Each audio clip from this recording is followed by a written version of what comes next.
Whoa! David's doing a cameras and coffee, and his hair looks like he's got his toe jammed in a light socket. There must be big camera news right now. Okay, before we jump in, today's coffee is from local roasters in Topeka? That sounds right.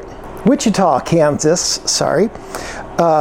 Which if you have watched enough of this series, you'll know is a roaster I frequently go back to. I'm having their Ethiopia Chelcheli light roast, which has tasting notes of white peach, wildflower, and dark chocolate. Let's find out if that's true. It does have a dark chocolatey flavor to it. I'll give it that, yeah. Not really getting any kind of fruity, peachy notes, but that's okay. Ooh, that was close. Okay. So, big news in the photography space. We're going to talk about Pentax possibly having another DSLR, and I'll put a link to the article that I read about that in the description, and I'll give you some thoughts on that. And real quickly before we dive into that, also big news in the new 4x5 area. The Kickstarter from Intrepid for the lens that they're building, the triplet lens, indicated, I got an update this morning that indicated they're going to start shipping in August, which is fantastic. As if you back that or have been following it, you know it's been massively delayed, but because they're doing a really, really good job of refining it and making it the best product they can. So good on them for that, and I think that the delays, there's always trouble getting complex things to market. I think these delays will have led to that lens and shutter system being way better than what we originally backed. So, Pentax might be releasing a new DSLR, and according to the article, they kind of hinted that it might be a full frame. A K1 Mark III, I think, would be amazing. Absolutely would buy that. My old K1 is broken. It fell down the side of a mountain, and now all the photos are green. So it's time for that camera to be retired and go off to be a spare parts camera somewhere. So a K1 III cannot arrive fast enough.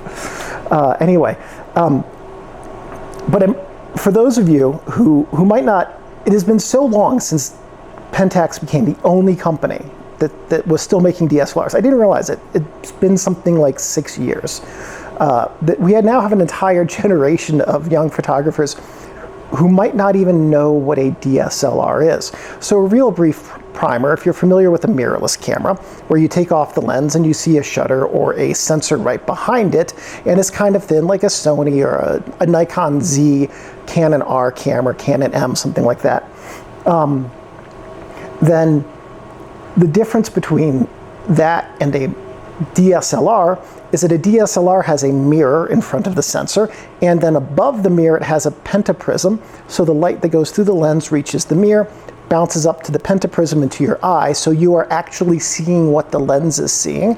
And then when you take the picture, the mirror flaps up and the shutter opens, and then the light reaches the sensor, and then it takes the picture. Okay, fundamentally different from the mirrorless, hence the name there, cameras, and also substantially more mechanically complex. And optically complex, by the way. It is a less mechanically technically challenging task to make a sensor with a shutter with a mount on it than a sensor with a shutter with a mirror that flaps up with a mount on it. Okay, and also to calculate the optics the optical formulae of the light bouncing off the mirror, going up through the pentaprism and out to your eye and things like that. So, but why has it been so long since Pentax released a DSLR? What's going on with these guys, right? That seems like a logical question, even though it's really unfair and not. And I would point out Pentax reportedly has a fairly small engineering team. They've released a ton of amazing lenses since the last DSLRs came out. By a ton, I mean 4, 3, something like that. I forget exactly how many. But when Pentax releases a lens, it's incredible. And then there was also this thing a couple years ago called the 17, and that ate up a ton of engineering time and resources, apparently. Still a beautiful and delightful camera to use, that little 17. So it isn't as though Pentax is Ricoh's engine. Oh, and I think there's also been some Ricoh cameras, maybe a new Theta. I don't track those very closely. I think the GR had another camera. But I'm assuming that the engineers are kind of shared or working on all those projects at once, so they're probably pretty busy people. And also Ricoh does not release Pentax products which are subpar. Like, they don't release them and then say, we're going to iterate on this half-done product after it's released to make it 3/4 done before discontinuing it to release another half-done product. I'm not talking about any other company specifically there. I'm just saying that's something that happens in the tech space. Anyway, when Pentax products get to market, like, they're good, they're solid, they're finished, and they're usable. And any updates to firmware and things like that after are really just to address new capabilities that have been found that the cameras can do, or new ideas, or to support new hardware like lenses that's been released. So Pentax does a good job. And so doing a good job like that takes a long time. So the long and short of it is, am I very excited for the next Pentax DSLR? Oh, you bet your sweet bippy. I cannot wait for the day that that comes out. I will have my pre-order in, and I will be getting that because I love my K1. I still do. I just don't get to use it anymore unless I want every single photo to look like I was taking it through, you know, like a leaf in spring, and there are no other color channels anymore. Anyway, so I really can't wait to get whatever comes next from Pentax. I really do hope it's a full-frame camera. If it's an APS-C, I actually wouldn't get it. I do like APS-C, by the way.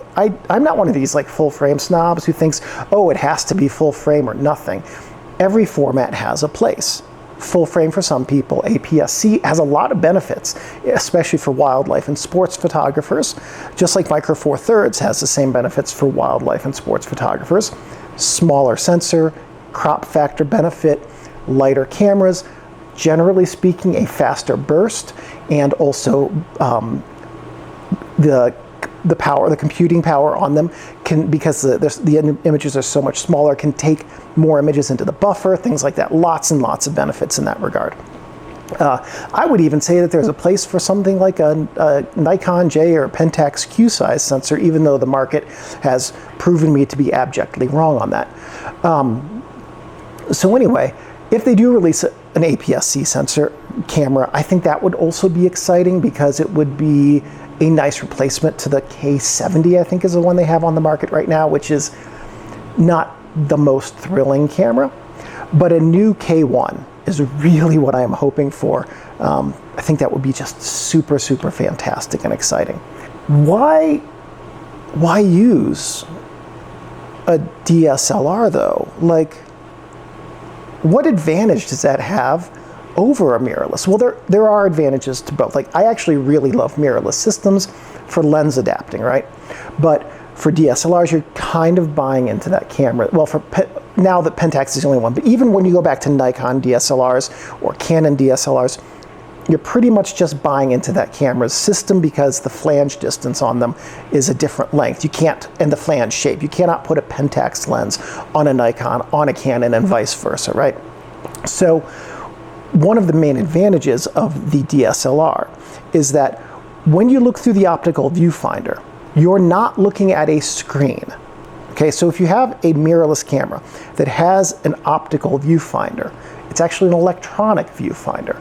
You're looking at a very, very small screen, and the advantage to that is, of course, you can get focus peaking and things like that. You can look at your menu through your viewfinder.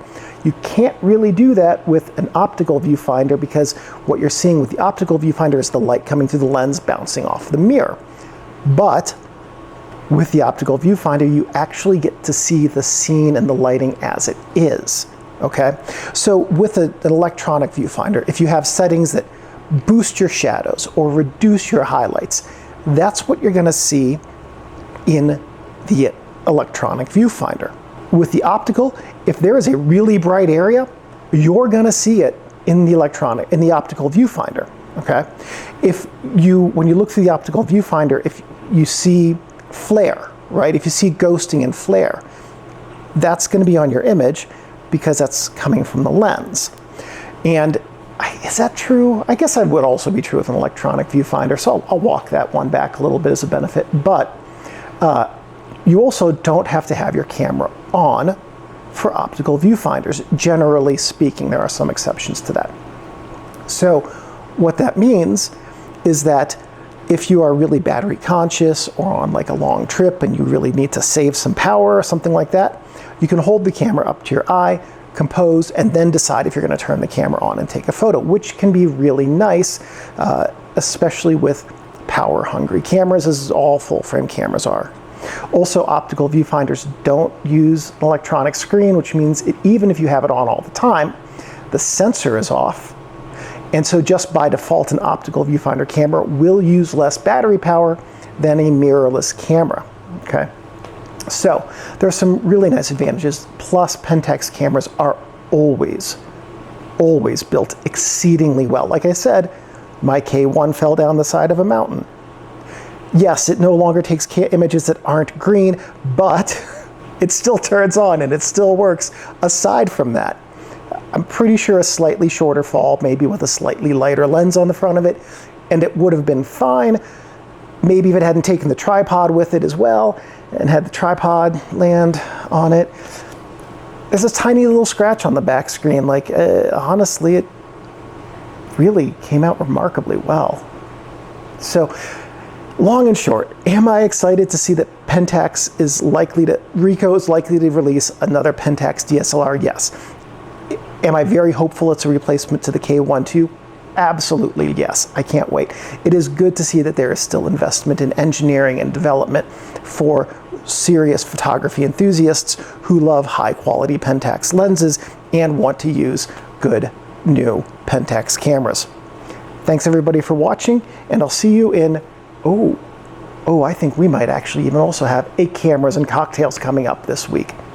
Talk to you guys later. Bye.